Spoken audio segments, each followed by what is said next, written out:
Balita Nationwide.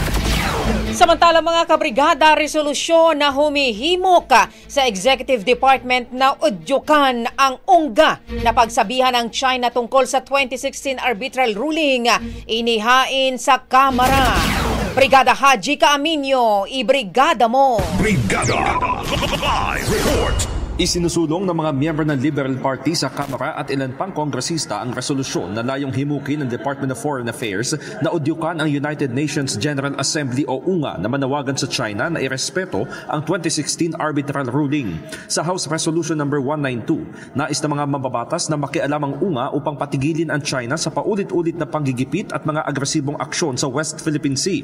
Bagamat hindi legally binding, ipinaliwanag nila na may political weight ang mga resolusyon na nagmumula sa UNGA at nagsisilbing pahayag o konsensus ng international community. Sa pamamagitan umano nito ay maaaring maimpluwensyahan ang national policies at makabubuo ng international norms na gagabay sa gampanin ng iba pang UN organs, specialized agencies at regional organizations. Binigyang diin ni mamamayang Liberal Party List Representative Laila de Lima na kahit sinasabing malawak ang impluwensya ng China sa United Nations, hindi dapat ito maging hadlang sa paggawa ng legal na hakbang ng Pilipinas. Hindi na anya dapat hintayin na lumala pa ang tensyon at muling magpamalas ng panggigipit ang China sa WPS. Ipinaliwanag din ni De Lima na maraming bansa na ang sumusuporta sa ating laban para sa soberanya at batid nila ang umiiral na arbitral ruling. Kaya naman sa pag-udyok sa UNGA na maglabas ng resolusyon, inaasahan umanong mas marami pang miyembro ng international community ang makikiisa para tigilan ng China ang harassment.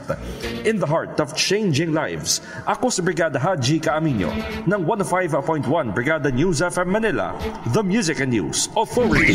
Ang bahaging ito ay hatid sa atin ng Yummy-Vit ES3 Syrup. Simulang tuparin ang pangarap ng iyong anak. And starting now,